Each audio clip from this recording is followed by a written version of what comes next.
This is D L N Shastri journalist.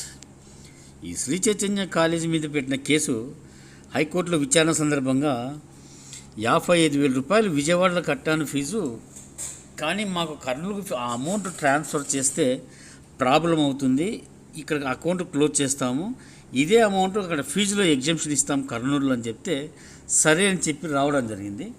విచారణ సందర్భంగా college advocate చెప్పింది ఏమంటే అక్కడ ఫీజు సెటిల్ చేశాడు, సంతకాలు పెట్టి ఒప్పుకున్నాడు అని చెప్పి రాయడం జరిగింది.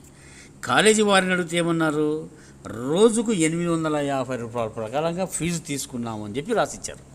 ఇంటర్మీడియట్ బోర్డు సెక్రటరీ కమిషనర్ ఏం రాసిచ్చారు, రోజుల ప్రకారంగా ఫీజు తీసుకోవడము ఇంటర్మీడియట్ బోర్డు నిబంధనలకు వ్యతిరేకము, చట్ట వ్యతిరేకం, తీసుకోకూడదు అని చెప్పి చెప్పారు. ఇదే విషయాన్ని గౌరవ హైకోర్టు వారికి చెబితే కనీసం పరిశీలించడం కూడా పరిశీలించలేదు. ఇది 420 చీటింగ్ కిందికి వర్తించదని చెప్పి గౌరవ న్యాయమూర్తి గారు చెప్పడం జరిగింది.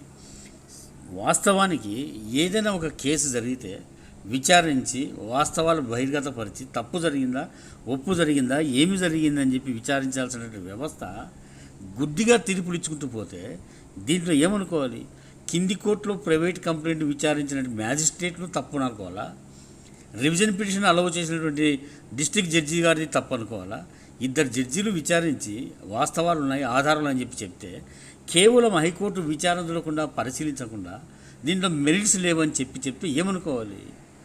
కాలేజీకి పర్మిషన్ లేదని చెప్పి స్పష్టంగా చెప్తే నేను చూడను అని చెప్పారు. అయ్యా అక్కడ ఫీజు ఇక్కడ ట్రాన్స్ఫర్ చేయాలి, అడ్మిషన్ నెంబర్ 1 అంటే కూడా పట్టించుకోలేదు.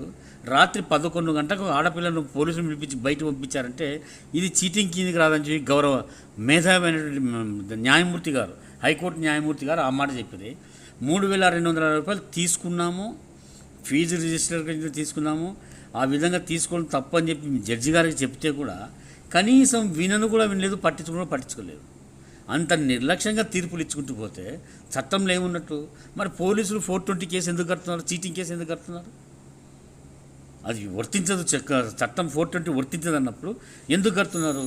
ఇవన్నీ ఈ దేశంలో ఎందుకు జరుగుతాయంటే ఇన్క్రెడిబుల్ ఇండియా